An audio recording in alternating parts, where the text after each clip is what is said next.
तो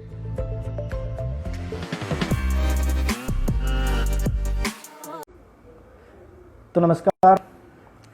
जैसा कि 4 बज चुके हैं और मैंने आपसे वादा किया था कि शाम को 4 बजे ग्लोबल देवगढ़ के मंच पर अपनी मुलाकात होगी, तो मैं हाजिर हूँ आपकी सेवा में कुछ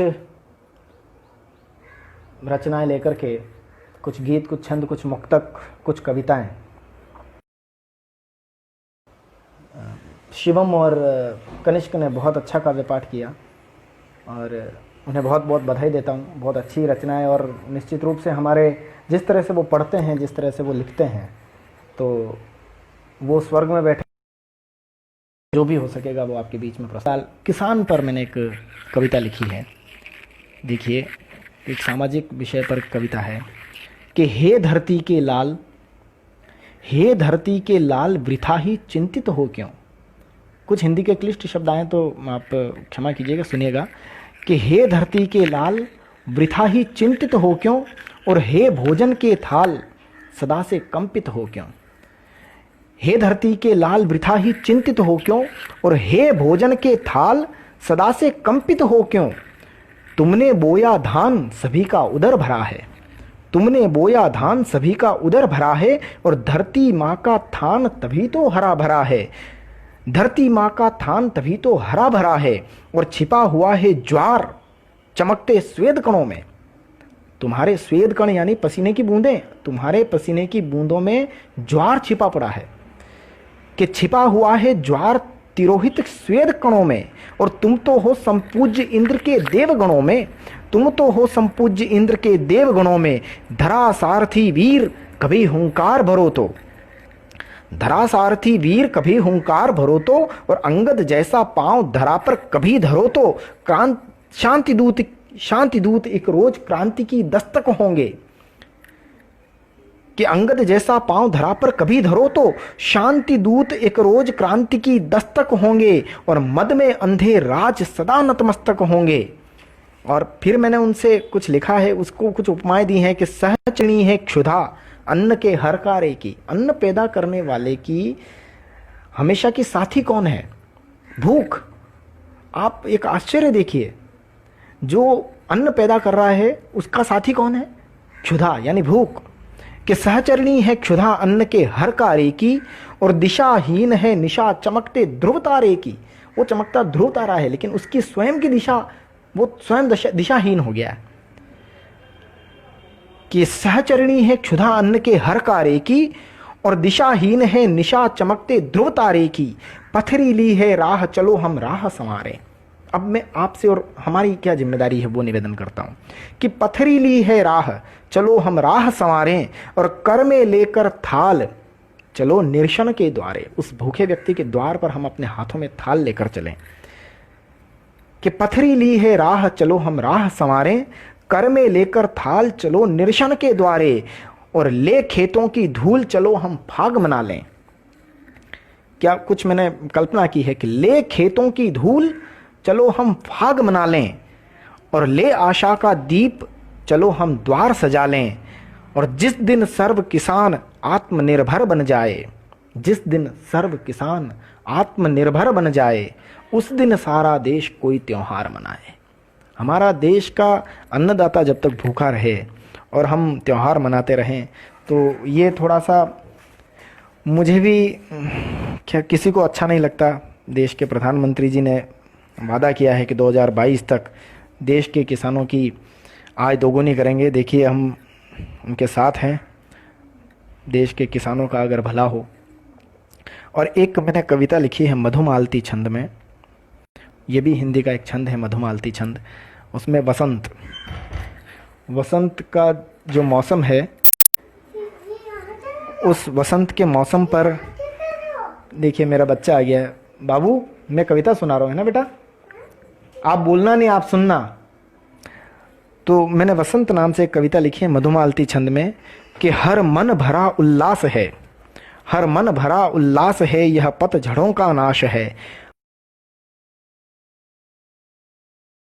मैंने 4 पंक्तियां लिखी थी कि मोदी जी ने जो ये स्वच्छता अभियान प्रारंभ किया है, देखिएगा हम हमारे देश को विश्व गुरु बनाना चाहते हैं। सारे जहाँ से अच्छा हिंदुस्तान हमारा, सारे जहाँ से अच्छा तो है ही है, लेकिन मैं क्या चाहता हूँ, जब मोदी जी ने अभियान प्रारंभ किया स्वच्छ भारत अभियान, तब मैंने 4 पंक्तियाँ लिखी थी कि चला अभियान इस देश में सफाई का, सारे देश के प्रयास से गर्व से कहेंगे हम देश को। हाँ, तो पुनः रिकनेक्ट हो गए हैं कि सारे जहाँ से अच्छा कहें, सारे जहाँ से अच्छा कहें, किंतु साथ ये भी कहें सारे जहाँ से स्वच्छ हिंदुस्तान ये हमारा है। तो हमारा देश स्वच्छ बने और भगवान से प्रार्थना करते हैं कि ये जो कोरोना महामारी आई है वो भी अतिशीघ्र हमारे यहाँ से दूर चली जाए। दूसरे देशों की बनिस्बत हमारे यहाँ स्थितियाँ अच्छी हैं। मैं कुछ और पंक्तियाँ आपके बीच में, देखिए कुंडलिया होता है, मैं कुंडलिया सुना दूँ आपको। कुंडलिया में होता है, देखिए उसमें कुछ विशेषताएँ होती है। 4 पंक्तियाँ लिखी है कुंडलिया। एक कुंडलिया लिखा है मैंने प्रयोग के तौर पर आपके बीच में रखूँ कि भंवरे गूंजे कोकिल कूके, भंवरे गूंजे कोकिल कूके, छाया है क्यों हास। भंवरे गूंजे कोकिल कूके, छाया है क्यों हास, वृक्षलता से पूछा बोली आया है मधुमास। वृक्षलता से पूछा बोली आया है मधुमास, आया है मधुमास बगीचे सारे संवरे, आया है मधुमास बगीचे सारे संवरे, और पुष्प अधर पर अधर धरे मनमौजी भंवरे, पुष्प अधर पर धरे अधर मनमौजी भंवरे। ये इस तरह से मैंने एक कुंडलिया लिखा था। एक और क्या सुनाऊं मैं, देखिए मैंने भक्ति भी लिखी है।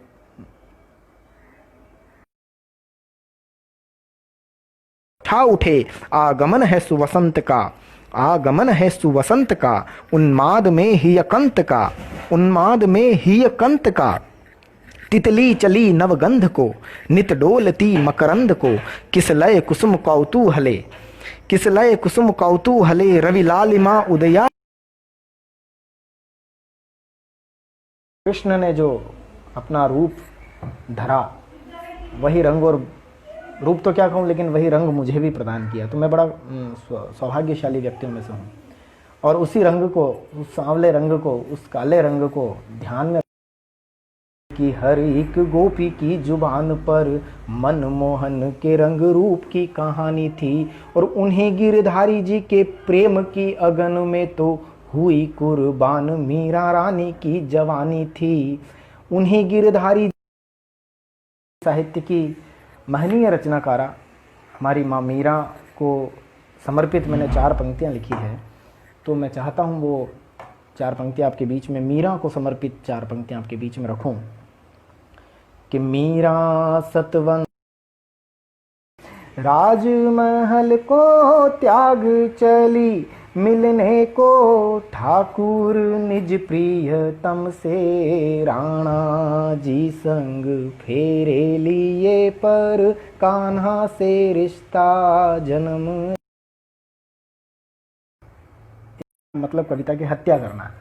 तो मैं अर्थ तो नहीं करूँगा, लेकिन भाव कहीं कुछ आपको वैसे समझ में आ जाएंगे। कुछ शब्द अगर समझ में ना आए तो थोड़ा क्षमा चाहूँगा। मैंने गीत लिखा है स्वप्न हुआ, हाँ वापस चालू हो गया, ये कोई शायद नेटवर्क समस्या थी। तो वो नायक सपने में अपनी नायिका को देखता है और वो उसे कैसी लगती है। 2 बंद हैं इसके, देखिए कि हे प्रिय स्वप्न में छवि तुम्हारी लगी रति की परछाई, हे प्रिय स्वप्न में छवि तुम्हारी लगी रति की परछाई, मन मदन हुआ विचलित हो कर तन उठी अजब सी तरुणाई।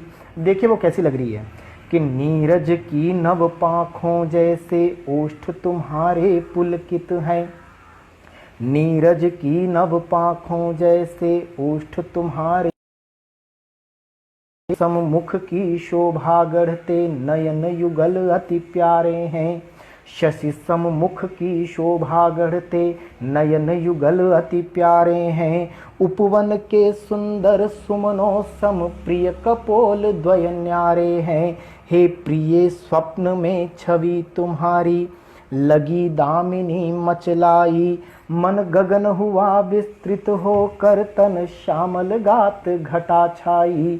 हे प्रिय स्वप्न में छवि तुम्हारी लगी रति की परछाई। अब देखिए उस अगले बंद में वो क्या कह रहा है, कैसी लग रही है वो कि रजनी गंधा सा महके तन, रजनी गंधा सा महके तन मन मृदु भावों का स्पंदन है। रजनी गंधा सा महके तन मन मृदु भावों का स्पंदन है। ऊसर जीवन में तवागमन जो मेघ दलों से हुआ बिब्बल होकर मन शाखा शाखा लहराई। हे प्रिय स्वप्न में छवि तुम्हारी लगी रति की परछाई। और सुनिए देखिए वो क्या कहता है इसमें, हे प्रिय स्वप्न में छवि तुम्हारी लगी चांदनी मुस्काई। मन शशि हुआ निर्मल होकर तन धवल चांदनी फैलाई। हे प्रिय स्वप्न में छवि तुम्हारी।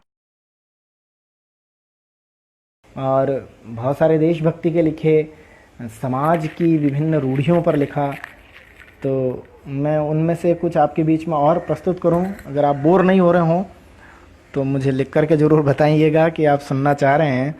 क्यों, देखिए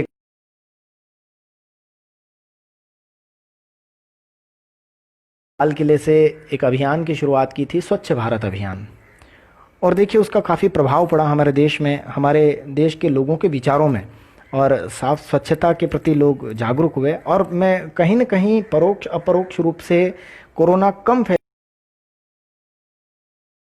वैसे मेरा मन था मैं देवगढ़ पर मैंने एक गीत लिखा है वो आपके बीच में रखता, लेकिन अगली बार आऊँगा तब मैं ये सुनाऊँगा। कुछ बहुत बड़ा गीत है तो इसलिए मैं चाहता हूँ वो मैं अगली बार सुनाऊँ आपको।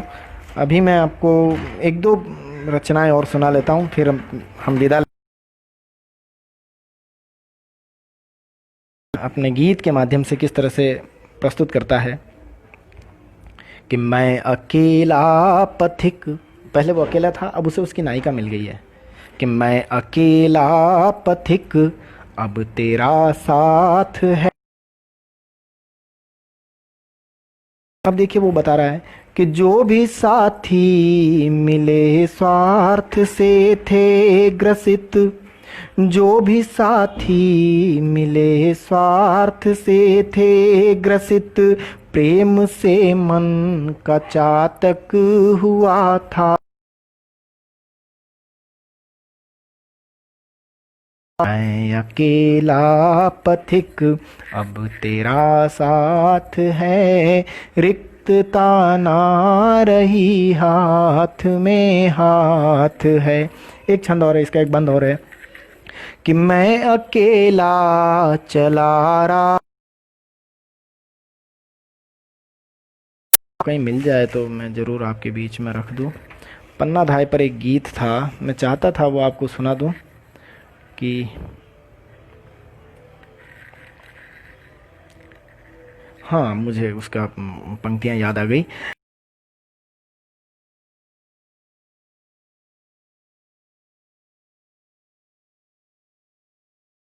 है जिसके कारण जलती रही ये राजवंश की ज्योति है, जिसके कारण जलती रही ये राजवंश की ज्योति।